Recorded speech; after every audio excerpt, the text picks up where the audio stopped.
আল্লাহ বলেন ওমা খালাকাতুল জিন্না ওয়াল ইনসা ইল্লা লিয়াবুদুন। আল্লাহ বলেন মানব এবং দানব দুইটা জাতির আমি বানাইছি শুধুমাত্র কেবলমাত্র আমি আল্লাহর গোলামির জন্য, গোলামির জন্য, গোলামির জন্য, গোলামির জন্য। একটা বার বালিশের সঙ্গে মাথা লাগাইয়া আপনি আমি যদি একটু চিন্তা করি মালিক কেন বানাইল, তাহলে প্রথম কথা হলো বান্দা তোদেরকে অনর্থক বানাই নাই। দুই নাম্বার কথা হলো কেন বানাইলাম ওয়ামা খালাকতুল জিন্না ওয়াল ইনসা ইল্লা লিয়াবুদুন। দুই নাম্বার হলো মানব দানব, মানব দানব দুই জাতিরে বানাইছি শুধুমাত্র কেবলমাত্র আমি আল্লাহর গোলামির জন্য। তাহলে প্রথম কথা অনর্থক বানাই নাই, দ্বিতীয় কথা গোলামির জন্য বানাইছি। তিন নাম্বার কথা হলো যদি তোরা গোলামি না করস, মনে করছ আমি আল্লাহ ছেড়ে দিব, কিতা মনে হয় আল্লাহ ছেড়ে দিব? আল্লাহ বলেন ওয়ালাকাদ যারানা লিজাহান্নামা কাসীরাম মিনাল জিন্নি ওয়াল ইনস। আল্লাহ বলেন বহু মানুষ এবং বহু জিনকে আমি আগুন দিয়া জ্বালাবো আর পোড়াবো। আল্লাহ বলেন ইন্না জাহান্নামা কানাত মিরসাদা। এই তোরা কি মনে করছস আমি তোদেরকে ছেড়ে দিব? ইন্না জাহান্নামা কানাত মিরসাদা, জাহান্নাম তোদের জন্য উট পেতে বসা। বলেন জাহান্নাম কি পাইতে বসা? উট পাইতে বসা, ধরার লাগিয়া। লিত্তাগিনা মাআবা, সীমা লঙ্ঘন। যারা সীমা লঙ্ঘন করছে আল্লাহ কয় তাদেরকে আমি সাইজ করব, জনমের মতো সাইজ করব, ছেড়ে দিব না। ইন্না বাতাশা রাব্বিকা লাশাদীদ। আল্লাহ বলেন আমার ধরা বড় শক্ত। কথা কি বুঝতেছেন? এই মালিক বলেন আমার ধরা বড় কঠিন। আমি আল্লাহ দুনিয়াতে ধরি না, কারণ আমার নাম রহমান। আল্লাহর একটা নাম হলো রহমান, মানে দয়ালু। আল্লাহ বলেন আখাম কোকাম, দিনের খাম রাত্রের খাম, যা খাম হইতেছে চতুর্দিকে যা হইতেছে আমি আল্লাহ সব দেখার পরেও ধরি না, ধরি না, কারণ আমার নাম রহমান। মায়া দয়া বেশি, মায়া দয়া বেশি হওয়ার কারণে জাগায় গজব দিয়া ধ্বংস করি না। আলহামদুলিল্লাহ, সাপড়তলা পূর্বগ্রাম আল আমিন ইসলামী যুব সংগঠনের উদ্যোগে আয়োজিত আজকের বার্ষিক ইসলামী মহাসম্মেলনের সম্মানিত সভাপতি আল্লামা মুফতি মুখলিসুর রহমান সাহেব দামাত বরকাতুহুম, হযরত মাওলানা জুবায়ের আহমদ সাহেব, হযরত মাওলানা মহিবুল্লাহ সাহেব, আজকের মাহফিলের যিনি মধ্যমণি, আপনাদের সামনে যিনি বয়ান পেশ করবেন বাদ আসর আল্লামা খালেদ সাইফুল্লাহ আইয়ুবী সাহেব দামাত বরকাতুহুম, ওয়াজ করবেন আল্লামা সিরাজুল ইসলাম মিরপুরি সাহেব আমার পড়েই। এছাড়াও আরো দিগার উলামায়ে কেরাম আছেন, বয়ান করবেন। রাস্তাঘাটে, দোকান পাটে, বাড়িতে ঘরে, বাজারে হাটে, যেখানেই যেখানে আমরা আছি দাঁড়িয়ে গল্পতে ব্যস্ত, মেহেরবানি করে নয়েজ কমা। আরে তুই কুলাত না, রিবাব দিয়ে রাখেন, জগাকে চুরি বানাইছেন। রাস্তাঘাটে, দোকান পাটে, এখন থাকবেন না দূরে না, রাস্তাঘাটে, দোকান পাটে অনর্থক বেহুদা সময় যারা নষ্ট করতেছি, মেহেরবানি করে আমরা প্যান্ডেলের ভিতরে চলে আসি। আমরা যদি আগামীকাল পর্যন্ত বেঁচে থাকি, নয়েজটা একটু কমান, একটু কমান, নয়েজটা কমান। আগামীকাল পর্যন্ত যদি বেঁচে থাকি তাহলে আড্ডা মারার, গল্প করার সুযোগ আমাদের আছে। কিন্তু আগামীকাল বেঁচে থাকলেও এই মাহফিলটাতে বসার কোনো সুযোগ নাই। এই জন্য বুদ্ধিমান ওই ব্যক্তি সময়ের মূল্যায়ন যে করে। যদিও রৌদ্র, কিন্তু এটা একটা ইমানি এক পরীক্ষা। এরকম একটি বরকতি মজলিস, ফজিলতপূর্ণ এক মজলিস, আলেমদের মজলিস, আল্লাহওয়ালাদের মজলিসে যারা বসতে পারছেন, এটাও আল্লাহর পক্ষ থেকে এক নিয়ামত। তাই রাস্তাঘাটে, দোকানপাটে, বাড়িতে সময় নষ্ট না করে আমরা প্যান্ডেলের ভিতরে বসে যাই। আল্লাহ রাসূল বলেন, নাযালাত আলাইহিমুস সাকিনা, যতক্ষণ তোমরা দ্বীনি মজলিসে বসা থাকবা উপর থেকে সাকিনা, রহমত নাজিল হবে। দোকানপাটে, রাস্তাঘাটে কিন্তু রহমত নাজিল হয় না, গজব নাজিল হওয়ার সম্ভাবনা আছে। এই জন্য আমরা মেহেরবানি করে প্যান্ডেলের ভিতরে চলে আসি। আজকের এই মাহফিলে বাংলাদেশের উল্লেখযোগ্য উলামায়ে কেরাম এখানে তাশরীফ আনবেন। আপনাদের এলাকাবাসীর জন্য এটা একটা গর্বের বিষয়। এরকম একটি জায়গায় দিনের বেলায়, তাও খালেদ সাইফুল্লাহ সাহেব, মিরপুরি সাহেব, রাজীবপুরি সাহেব, তারা আসবেন ইনশাআল্লাহ। এই পর্দা খুলে দেন, এটা কি মাঘমায়া শীত নিচে পর্দা লাগাই রাখছে, চতুর্দিক দিয়ে বাতাস উতাস ঢুকবো, মানুষ এটা গৃহবন্দির মতো ফলাইতে রাখছে, হুদাহুদি লাগাচ্ছে, চতুর্দিক দিয়ে খোলা থাক, বাতাস তো ঢুকবো। এবারে খুললাম পর্দা শব্দা দিয়ে বসা যাই। উলামায়ে কেরাম আসবে আমার পড়ে, আর বড় বড় উলামায়ে কেরাম এখানে আসবে, এটা আপনাদের জন্য এক গর্বের বিষয়। যারা এই মাহফিলটা করছে, চাপড়তলা পূর্বগ্রাম আল আমিন ইসলামী যুব সংগঠন, এই আল আমিন ইসলামী যুব সংগঠনের এই মেহনতে, অক্লান্ত পরিশ্রমের ফল হলো এই সমস্ত উলামায়ে কেরামদেরকে একত্রিত করা। তাই আমি ধন্যবাদ জানাই তাদের এই অক্লান্ত পরিশ্রম যে করছে দিনের জন্য, ইসলামের জন্য। আল্লাহ এই সংগঠনটাকে কিয়ামত পর্যন্ত কবুল করুক, আমিন। আমার আগেও আলোচনা করেছেন আপনাদের এলাকার পরিচিত হযরত মাওলানা হাসিবুল হাসান নুরি সাহেব দামাত বরকাতুহু, আলোচনা করেছেন, শুনছেন। অল্প সময় আমার পরে আবার মিরপুরি সাহেব, তাই আসুন আপনারা বসে গেলে আমার আলোচনা করতে বলতে সুবিধা হবে। যারা বট গাছের নিচে ছায়া খাইতেছেন, রহমত কি আল্লাহ নিয়ে আপনারা বট গাছের গুড়ি দিয়েইব? কিতা কইন আপনারা? বট গাছের গুড়ি তার রহমত যাইতো না, আইলে প্যান্ডেলের ভিতরে কষ্টের বিনিময়ে আল্লাহ নেকি দিব।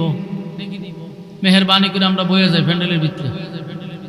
আমি একটা সুসংবাদ আছে, দুইটা শর্তের পরে একটা সুসংবাদ। শর্তগুলি যারা মানবে, আল্লাহ হয় সুসংবাদ তাদের জন্য। এই সূরার শেষ অংশে আল্লাহ বলেন, ইন্নাল্লাযীনা আমানু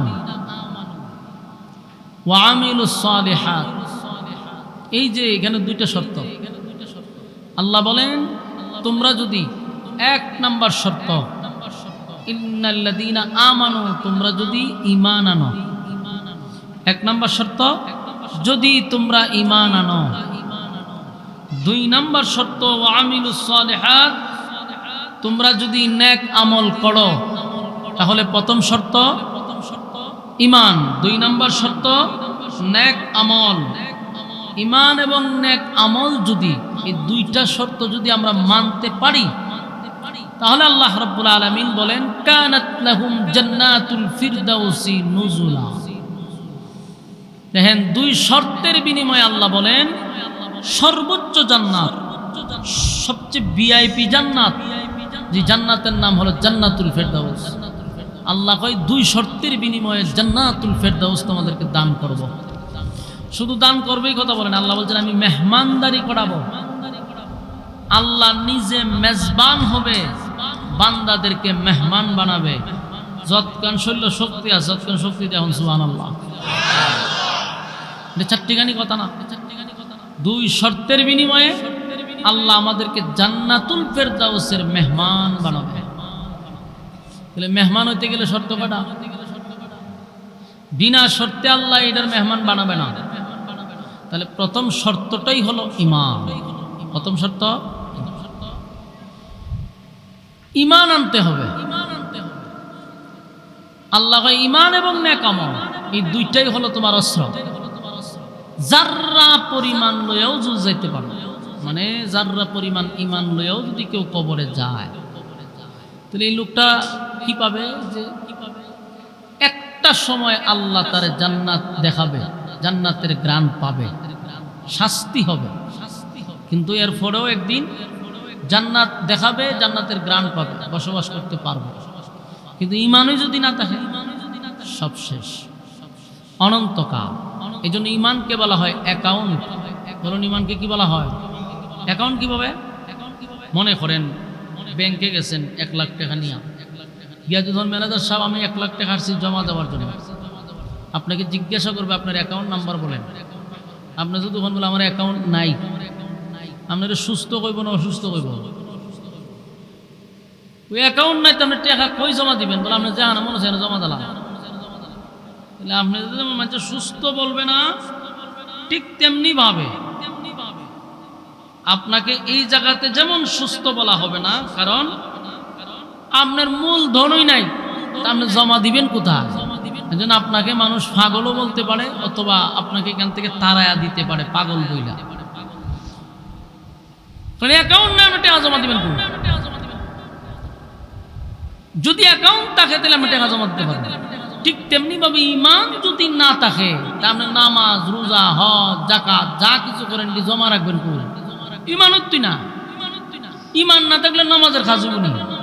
কথা কইন, ইমান নাই নামাজের কোনো কাজ হবে? রোজা, দান সদকা, ভালো কাজ কোনো হবে না, অ্যাকাউন্টই নাই। যখন আপনার ইমান ঠিক থাকবে, রোজাও ডুববে, নামাজও ডুববে, সৎ কাজ ডুববে, যা করবেন সব জমা হইতেছে। ইমানই নাই, অ্যাকাউন্টই নাই। এই জন্য ইমান সবচেয়ে বড় গুরুত্বপূর্ণ। আল্লাহ বলেন আমিনু কামা আমানান নাস, ইমান আনো ওই মানুষদের মতো। এখানে আমিনু কামা আমানান নাস হারান গেছে কি? আইছে বলা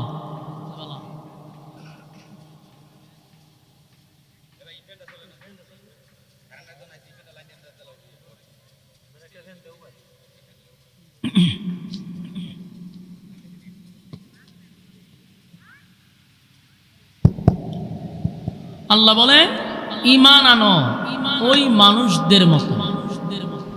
এখানে আমিনু কামা আমানান নাস দিয়ে আল্লাহ বুঝাইছে ওই মানুষদের মতো ইমান আনো। তারা কারা? সাহাবায়ে কেরাম হতে পারে, আসিয়া হতে পারে, আব্দুল্লাহ বিন তামের হতে পারে, যারা নির্যাতিত ইমানের জন্য তারা পরীক্ষা দিছে। তো সাহাবায়ে কেরামদের কি বোঝানো হয়েছে? ইমানের জন্য তারা নির্যাতন সহ্য করছে, ইমানের পরীক্ষা দিছে, ইমানের পরীক্ষা উত্তীর্ণ হয়েছে, কিন্তু ইমান দেয় নাই। আমিনু কামা আমানান নাস, তোমরা তাদের মতো ইমান আনো যারা ইমান আনছে ওই মানুষদের মতো। ওই মানুষ বলতে অনেকে বুঝাইতে পারে, যেমন ফেরাউনের বউ কিন্তু ইমান আনছিল, আর ইমান আনার কারণে ফেরাউনের বউ নির্যাতিত হইছে, এত নির্যাতিত হইছে, এরপরও আসিয়া ইমান দেয় নাই। পৃথিবীর 4 জন শ্রেষ্ঠ মহিলা আছে আল্লাহর কাছে, এই 4 জন মহিলার সম্মান সমস্ত মহিলাদের চেয়ে বেশি। এই 4 জনের মধ্যে একজন হইল আসিয়া। হার বউ আসিন ফেরাউনের বউ। ফেরাউন কিতা বাইতুল মুকাররমের খতিবাসী কিতা শয়তানের খারাজিল কি আছে? সারা পৃথিবীর মধ্যে সবচেয়ে বড় শয়তান ফেরাউন না? এমন ফেরাউনের বউয়ের নাম হইল আসিয়া, যিনি ইমানের পরীক্ষায় ফার্স্ট ডিভিশনে পাস করছেন। 99 নয় 100 নম্বর পাইছে। ফেরাউন মানুষকে বলতো আমারে খোদা বলো, মানুষ তারে খোদা বললে সে খুব খুশি হইত। তো ফেরাউন যে মানুষকে বলতো আমারে খোদা বলো, মানুষ তারে খোদা বলতো, যারা বলতো না প্যারাক মারতো। এর একটা অভ্যাস আছে, মানুষকে প্যারাক মারতো। ফেরাক বুঝুননি? লোয়া মারে দিত, ফেরাক মাইরা দিত। তো আসিয়ার বাড়িতে যে লোক কাজ করতে এক মহিলা, এটার দায়িত্ব ছিল ফেরাউনের মাইয়াগুলার কাপড় চোপড় ধুয়ে দেওয়া, এদের মাথাটা আশ্রয় দেওয়া, ঘরের কিছু টুকটাক কাজ করা। ফেরাউনের ছেলে ছিল না, ফেরাউনের ছেলে ছিল না, মাইয়া ছিল। তো একদিন ফেরাউনের দাসী যে কাজ করে মাথা আশ্রয় দিতে গিয়ে চিরুনি পড়ে গেছে নিচে, এটা তোলার সময় বিসমিল্লাহ করে তুলছে। তো ওই ফেরাউনের যে মাইয়া জিজ্ঞাসা করলো, তুমি যে এখন নামটা বললা, এটা কার নাম বলছো? আমার রবের নাম নিছি। রব তো আমার বাবাই, আমি জানি। আমার বাপ ছাড়াও কি রব আছে? তাই মনে করছে আমার বাপ হত্যি রব, খুদা তো আমার বাপ। তা আমার বাপ ছাড়াও কি তোমার কোনো খুদা আছে? ওই মহিলা বলল, তোমার বাপ তো খুদা হতে পারে না। আমি যাকে রব মানি তিনি আসমান জমিনের মালিক, তোমার বাপ রোজে সৃষ্টি করছে, তিনি হলেন আমার রব। এই মাইয়াই কি করছে, ফেরাউনের কাছে গিয়ে কান্না শুরু করছে। দেখো আব্বা, লক্ষণ খারাপ। বলে কি কান্দ কা? বলে আমার ঘরের লোকেই আপনার খুদা মানে না। আমার যে মাথা আশ্রয় দেয় এই মহিলা আপনার খুদা মানে না, আপনার রব মানে না। কোথায় নাকি বলা হয়, গ্রেপ্তার করো। মহিলারে গ্রেপ্তার করে আনছে। গেলে ঘটনা কি? তুমি আমার রব মানো না বলে? বলে না। কেন? যিনি রব হবে তার তো জন্ম হওয়ার কথা না, তার তো মৃত্যু হওয়ার কথা না। যিনি রব হবেন তিনি তো চিরঞ্জীব, যার মরণও নাই জীবনও নাই। বলুন আল্লাহর কি জন্ম আছে? কথা হয় না। মালিক কারো কাছ থেকে জন্ম নেয় না, কাউরে জন্ম দেয় না। এবং আল্লাহ কারো মোকাবিকি, মালিক কারো উপর ডিপেন্ড করে। হইলো তুই তো সবার উপরে নির্ভর করস। তুই যে নিজের খুদা দাবি করস, খানা লাগলে তোর বউরে খস, তোর কিছু লাগলে অমুকরে অর্ডার দেস, এটা করলে হইলে হেডের অর্ডার দেস। তুই তো একজনের উপরে নির্ভর করস, তুই খুদা হস কেমনে? তোর জন্ম আছে, তোর মরণ আছে, তোর খাওয়ান আছে, ইচ্ছা মতো তুই খাস। এরপরে তোর চেহারা ছিল তো তেমন সুবিধার না। তুই যদি নিজেই খুদা হইতে, আগে তোর সুন্দর চেহারাটা তুই নিজে বানাইতে। তোরে কোন অ্যাঙ্গেল থেকে আমি খুদা বইলে বিশ্বাস করবো? ফেরাউনে কয় সর্বনাশ, আমার গরু থেকে আমার খাইয়া আমার বেতন নিয়ে দিয়ে আমার বিরুদ্ধে কথা কয়। ফেরাউনের মেজাজ গেছে গরম। ফেরাউনে বলল, তাহলে তুমি আমাকে রব মানো না? বলে না। কারণ রব যিনি, তার জন্মও নাই মৃত্যুও নাই। জন্ম কারো কাছ থেকে নেয় না, কারোর জন্ম হতা হয় না। লাম ইয়ালিদ ওয়া লাম ইউলাদ। আল্লাহ বলেন আমি কারো কাছ থেকে জন্ম নেই নাই, কাউরে জন্ম দেইও না। ওয়ালাম ইয়াকুল লাহু কুফুয়ান আহাদ। আমার সমকক্ষ আর কেউ নাই। আল্লাহ সমতুল্য কেউ আছে? আল্লাহ বলেন আমার সমকক্ষ কেউ নাই, সমতুল্য কেউ নাই। জন্ম নেও না, জন্ম দেও না। ফেরাউনের জন্ম আছে, ফেরাউনের মৃত্যু আছে। আল্লাহ বলেন কুল হুয়াল্লাহু আহাদ। নবী আপনি বলুন আমি এক অদ্বিতীয়, আমার কোনো শরীক নেই। আল্লাহুস সামাদ।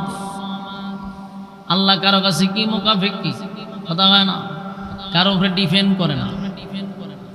আল্লাহুস সামাদ, মালিক কারো উপরে ডিপেন্ড করে না। ফেরাউন না সবার উপরে ডিপেন্ড করে। এর একটা বন্ধু আছে হামাইন্না, কোনো কিছু লাগলে বুদ্ধি এর কাছ থেকে নেয়, তাহলে হ্যাঁ তো আরেকজনের উপরে ডিপেন্ড করতেছে। আল্লাহ বলেন আমি কারো কাছে কোনো কিছুর জন্য আমার প্রয়োজন হয় না, আমি কারো উপরে নির্ভর হই না। এই জন্য ফেরাউনের ওই দাসী বললেন আমি তো তোরে খোদা মানতাম। কোন অ্যাঙ্গেল থেকে?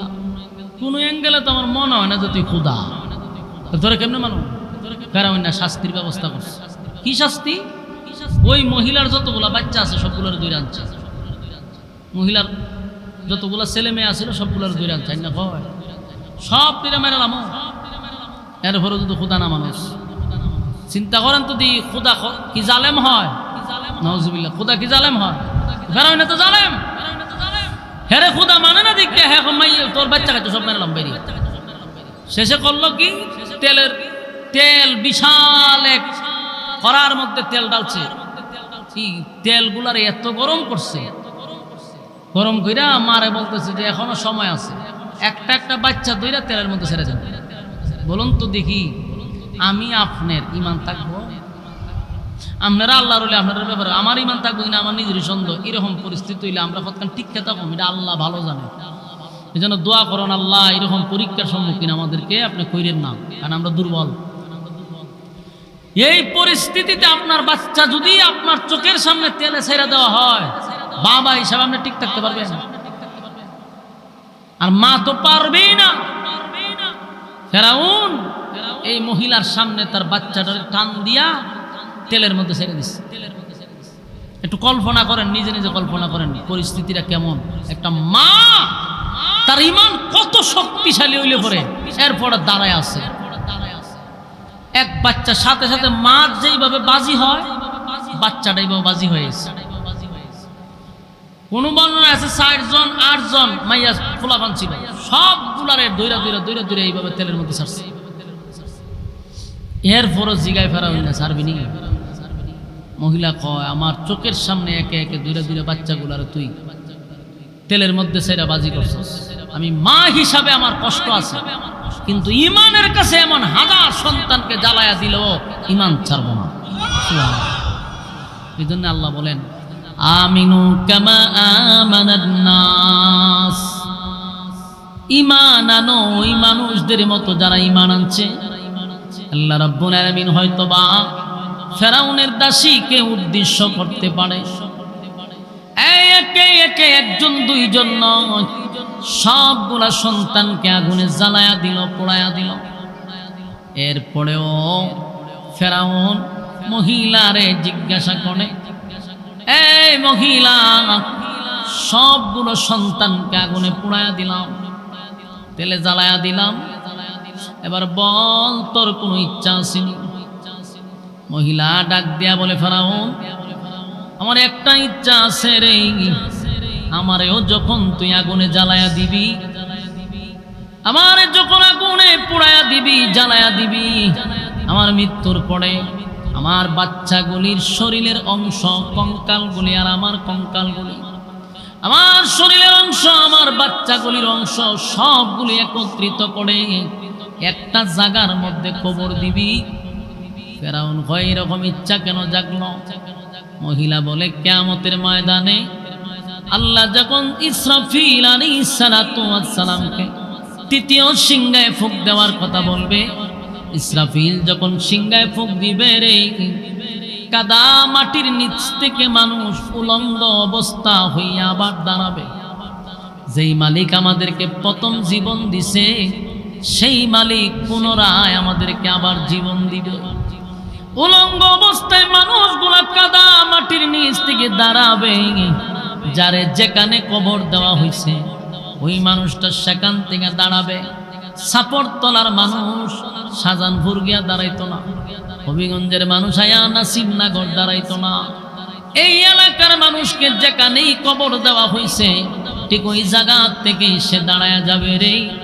আমার এলাকার মানুষকে যেই গুরুস্থানে দেওয়া হয়েছে সেখানেই দাঁড়ায়া যাবে। কথা কি বুঝতেছেন?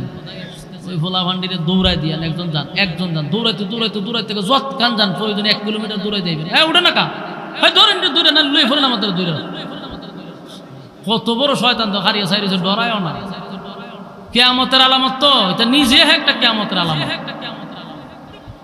না, ডরাইতো কিয়ামতের আলামত, ডরাইতো না। আয়া পড়বো আমার ধরতো, আবার লক্ষণ খারাপ, পুরি বাপরে বাপ দেহ ধরেও না, লড়েও না। 1 কিলোমিটার দৌড়াই দিয়া লাড়ি একটা লইব নেবি, ওই রিস্কাত বইবে কথা কয়, ওয়াজের মধ্যে বা আমার ঢুকাই দিছে। হ্যাঁ, মনোযোগ দেন। আপনার কি মনোযোগ আসেনি? হয় জানা কতগুলা বইছে কেন? ওই এটার সন্তান বইছে, হুগানো বইছে কথা কয় না, কথা বলে সমস্যা। মনোযোগ আছে। আমিনু কামা আমানান নাস, আল্লাহ বলেন ঈমান আনো ওই মানুষদের মতো যারা ঈমান দিয়া গেছে, 99 পায় নাই, 100 পাইছে। নাম্বার কত পাইছে? যুবক ভাইরা, ফেরাউনের দাসী বলেন, আমি যখন দুনিয়ার থেকে বিদায় হয়ে যাব, আমি মরে যাওয়ার পরে আমার সন্তান আর আমার লাশগুলারে একটা জায়গার মধ্যে কবর দিবা। হাসরের মাঠে তো যে যেখান থেকে তারে কবর দেওয়া হয়েছে সেখান থেকে দাঁড়াবে। হাসরের মাঠে উলঙ্গ অবস্থা মানুষগুলি কাদা মাটির নিচ থেকে দাঁড়াবে। যেদিন মানুষ যার যার অবস্থান থেকে হাসরের মাঠে দাঁড়াবে, আমি যেন কিয়ামতের ময়দানে একটা জায়গার থেকে আমার বাচ্চা কাচ্চাগুলা নিয়ে আমি মা যেন আমার সন্তানকে নিয়ে এক কবর থেকে ওইটা দাঁড়াইতে পারি। সুবহানাল্লাহ। ফেরাউন, আমার একে একে একে একে সব বাচ্চাগুলারে তুই আগুনে পুরায় মারলি, এখন আমারেও তুই মারবি, অসুবিধা নাই। আল্লাহর জন্য, দিনের জন্য, ইমানের জন্য 1000 বার জীবন দিতে আমি প্রস্তুত, আমার কোনো আফসোস নাই। একটা আফসোস মরার পরে রাখবি, কবরগুলি এক কবরে আমার বাচ্চা সহ আমার সয়া দিবি। ফেরাউন এই কথাটা রাখছে। আমার যুবক ভাইয়ারা, হত্যা করলো সেই মহিলাটাকেও দুনিয়ার থেকে বিদায় করে দিল। এবার ফেরাউন বাসায় গেছে, গিয়া ফেরাউনের বউ আসিয়ার কাছে কয়, শুনছ? বলে কি?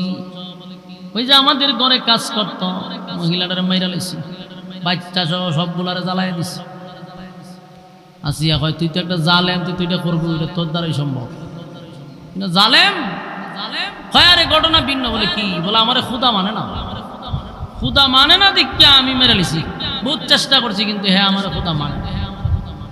তুমি কি জানো সে যে আমার রব মানত না? সেটা তো আমি আগের থেকে জানি। তুমি জানো কেমনে?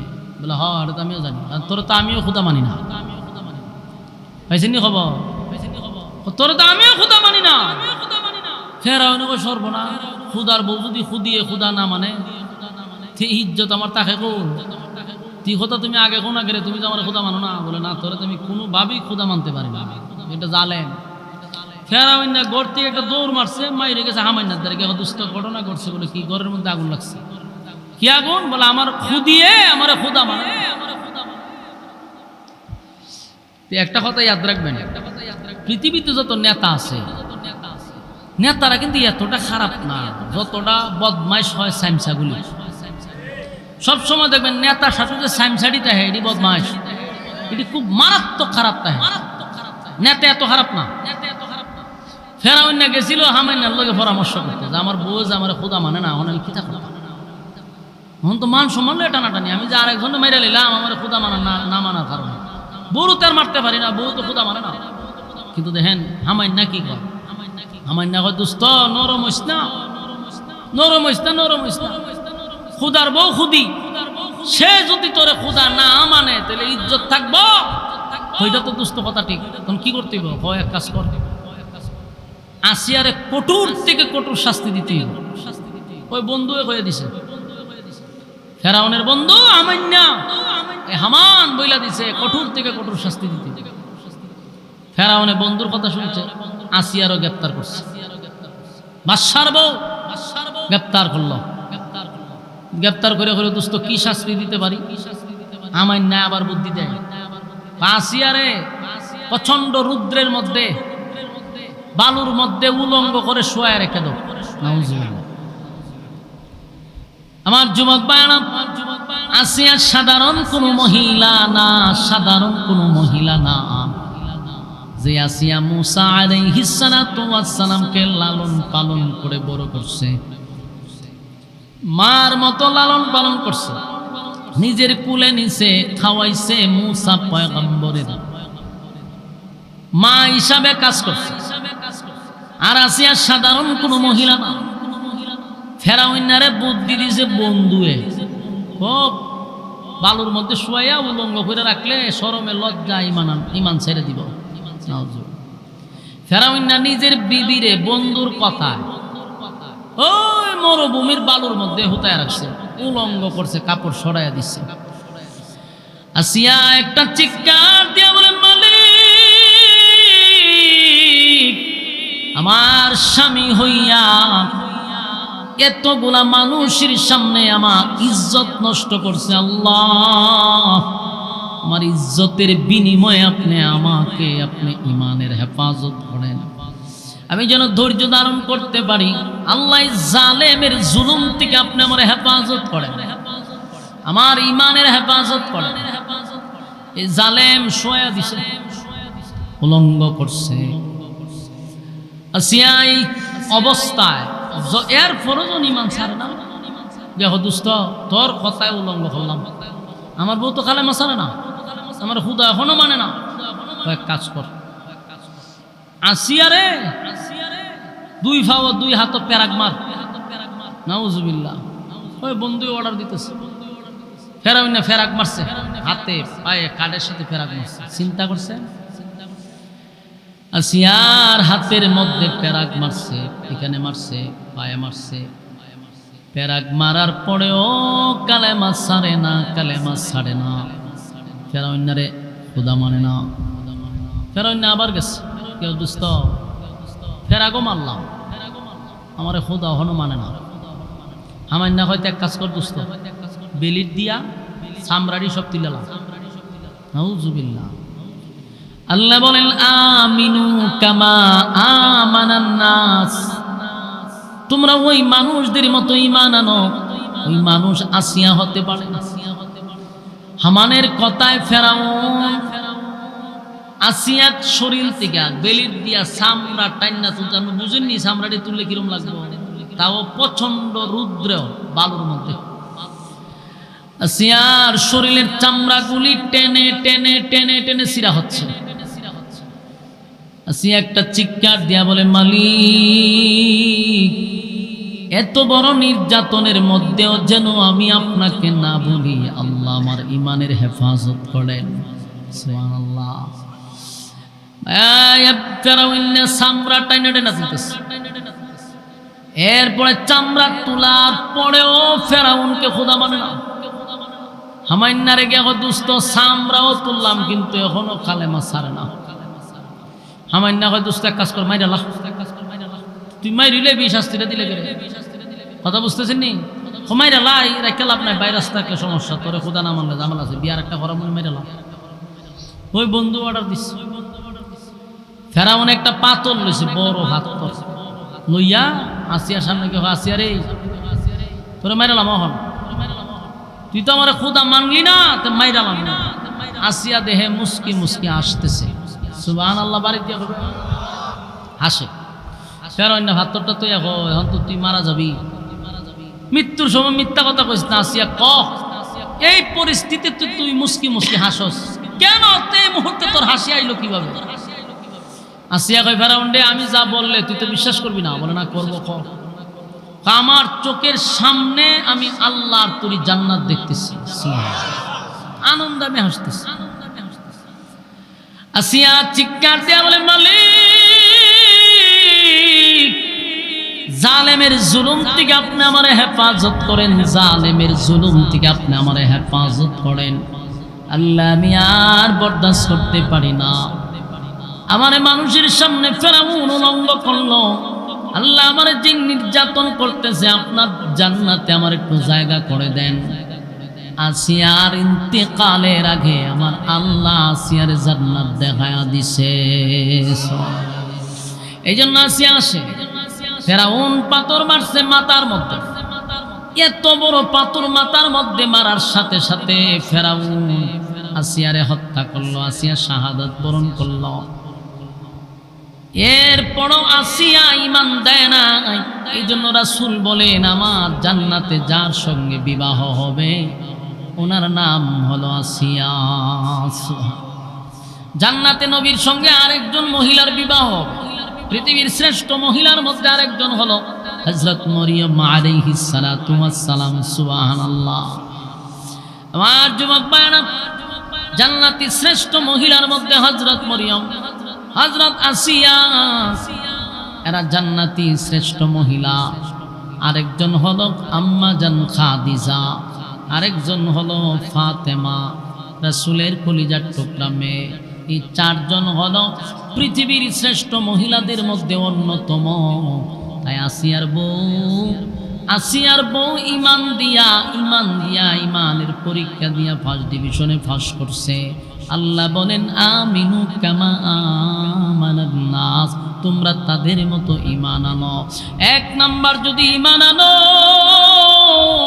ঈমান আনার কারণে আল্লাহ বলেন এক নাম্বার ঈমান, ইন্নাল্লাযীনা আমানু, তোমরা ঈমান আনো আমি আল্লাহর উপরে।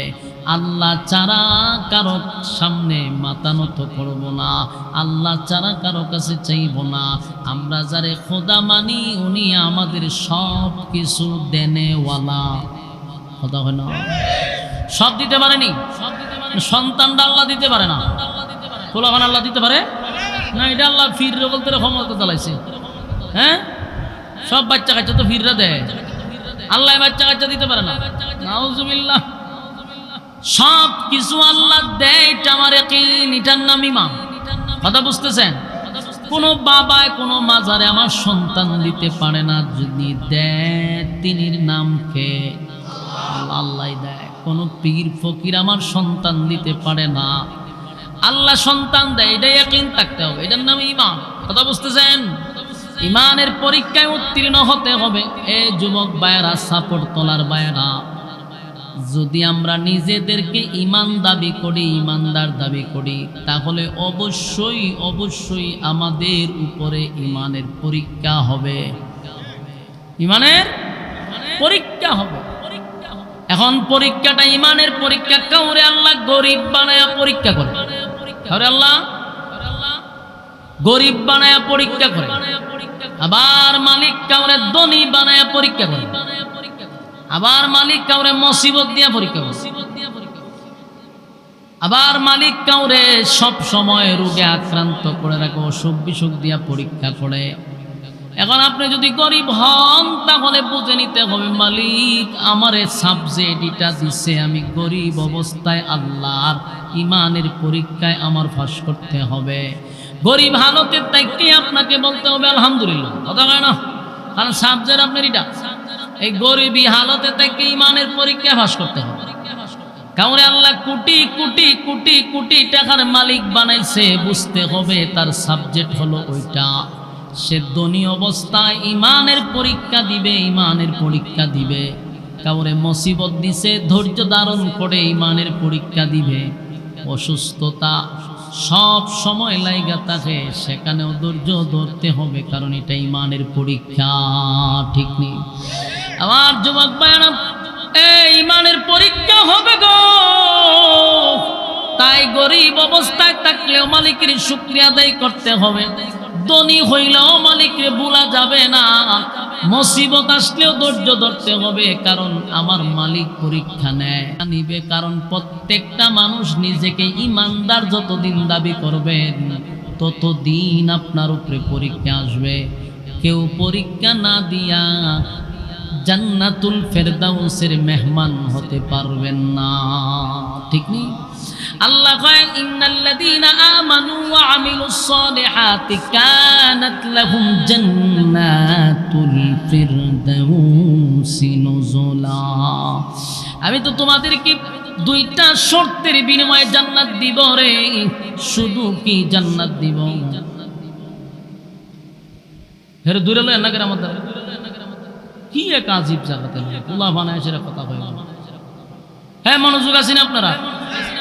আল্লাহ বলেন ইন্নাল্লাযীনা আমানু ওয়া আমিলুস সালিহাতি কানাত লাহুম জান্নাতুল ফিরদাউসি নুজুলা। আল্লাহ বলেন দুইটা শর্ত, একটা হলো ঈমান আর একটা হলো নেক আমল।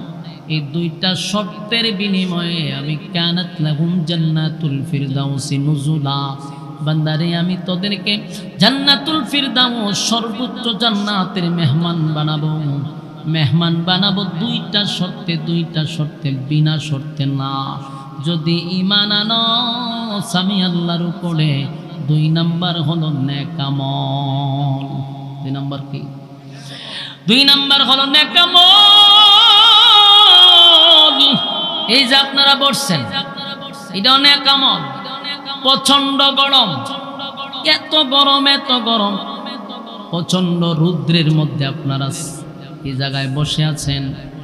অনেক মানুষ হয়তো বা আশেপাশে আছে, কিন্তু ভাবতেছে ওয়াজ তো শুনতে আসি, কিন্তু আমরা এত বড় রৌদ্রের মধ্যে বওয়া তো সম্ভব না। তাই কেউ বট গাছের নিচে, কেউ বিল্ডিং এর নিচে বয়ে বয়ে ওয়াজ নেই। ঠিক নেই? কিন্তু আপনারা ঈমানের পরীক্ষা দেওয়ার জন্য, এটাও একটা ঈমানি পরীক্ষা। এই গরমের মধ্যে আপনারা গাছের তলায় না বসে প্যান্ডেলের নিচে বসে আছেন, ঈমানের পরীক্ষা।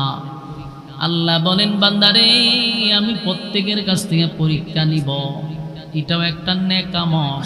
এই যেখানে বৈশা রইলেন, আল্লাহর নবী বলেন নাযালাত আলাইহিমুস সাকিনা, উপর থেকে তোমাদের উপরে সাকিনা নাজিল হবে, রহমত নাজিল হবে। এই রহমত বরকত মানুষের ঘরে না, বটগাছের নিচে না, আশেপাশে না, প্যান্ডেলের নিচে। এই জন্য আপনারা ইমানের একটা পরীক্ষা দিলেন, প্রচন্ড গরমের মধ্যে এখানে বৈশা কথাগুলি শ্রবণ করতেছেন। প্রতিটা আয়াতের একটা একটা অরফে 10টা করে নেকি আপনার আমল নামায় আল্লাহ ঢুকায়া দিছে। প্রতিটা হরফে 10টা করে নেকি। তাহলে যতগুলো আয়াত আপনাদের কানে ঢুকতেছে, প্রতিটা আয়াতের অরফে অরফে 10টা করে নেকি আমল নামায় আল্লাহ দিয়া দিছে। সুবহানাল্লাহ। আল্লাহ 2 নম্বরে বলছেন ওয়া আমিলুস সলিহাত, নেক আমল, নেক আমল, নেক আমল, নেক আমল, নেক আমল যদি করতে পারি বিনিময়ে আল্লাহ বলেন জান্নাতের মেহমান বানাবে। এখানে একটা নিয়ামত। 2 নাম্বার কথা হলো বান্দারে আমি তো পাঠাইছি তোদেরকে আমার ইবাদত করার জন্য, আমি দুনিয়ায় পাঠাইছি আমার গোলামি করার জন্য। অনর্থক বানাই নাই, অকারণেও বানাই নাই, আড্ডা মারার জন্য বানাই নাই, খাওয়ানোর ঘুমানোর জন্য বানাই নাই। আপা হাসিবতুম আন্নামা খলাকনাকুম আবাসাও ওয়া আন্নাকুম ইলাইনা লা তুরজাউন। বান্দা আমি বানাইছি শুধুমাত্র আমার, আল্লাহ বলেন আফা হাসিবতুম আন্নামা খলাকনাকুম আবাসাও ওয়া আন্নাকুম ইলাইনা লা তুরজাউন। তোমরা কি মনে করো আমি তোমাদেরকে অনর্থক বানাইছি? আবাস শব্দ দিয়া শক্ত করে বলেন কখনো না। অনর্থক বানাই নাই, অকারণে বানাই নাই, নিষ্প্রয়োজনে বানাই নাই। কেন বানাইল? আল্লাহ বলেন ওমা খালাকাতুল জিন্না ওয়াল ইনসা ইল্লা লিয়াবুদুন। আল্লাহ বলেন মানব এবং দানব 2টা জাতির আমি বানাইছি শুধুমাত্র কেবলমাত্র আমি আল্লাহর গোলামির জন্য, গোলামির জন্য, গোলামির জন্য, গোলামির জন্য। একটা বার বালিশের সঙ্গে মাথা লাগাইয়া আপনি আমি যদি একটু চিন্তা করি মালিক কেন বানাইলো, তাহলে প্রথম কথা হলো বান্দা তোদেরকে অনর্থক বানাই নাই। 2 নাম্বার কথা হলো কেন বানাইলাম ওয়ামা খালাকতুল জিন্না ওয়াল ইনসা ইল্লা লিয়াবুদুন। 2 নাম্বার হলো মানব দানব। মানব দানব 2 জাতিরে বানাইছি শুধুমাত্র কেবলমাত্র আমি আল্লাহর গোলামির জন্য। তাহলে প্রথম কথা অনর্থক বানাই নাই, দ্বিতীয় কথা গোলামির জন্য বানাইছি। 3 নাম্বার কথা হলো যদি তোরা গোলামি না করস, মনে করছ আমি আল্লাহ ছেড়ে দিব, এটা মনে হয় আল্লাহ ছেড়ে দিব? আল্লাহ বলেন ওয়ালাকাদ যারানা লিজাহান্নামা কাসীরাম মিনাল জিন্নি ওয়াল ইনস। আল্লাহ বলেন বহু মানুষ এবং বহু জিনকে আমি আগুন দিয়া জ্বালাবো আর পোড়াবো। আল্লাহ বলেন ইন্না জাহান্নামা কানাত মিরসাদা। এই তোরা কি মনে করছস আমি তোদেরকে ছেড়ে দিব?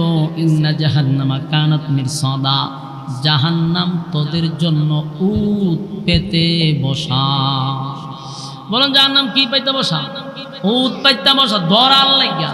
লিত্তাগিনা মাআবা, সীমা লঙ্ঘন। যারা সীমা লঙ্ঘন করছে আল্লাহ কয় তাদেরকে আমি সাইজ করব, জনমের মতো সাইজ করব, ছেড়ে দিব না। ইন্না বাতাশা রাব্বিকা লাশাদীদ। আল্লাহ বলেন আমার ধরা বড় শক্ত। কথা কি বুঝতেছেন? এই মালিক বলেন আমার ধরা বড় কঠিন। আমি আল্লাহ দুনিয়াতে ধরি না, কারণ আমার নাম রহমান। আল্লাহর একটা নাম হলো রহমান, মানে দয়ালু।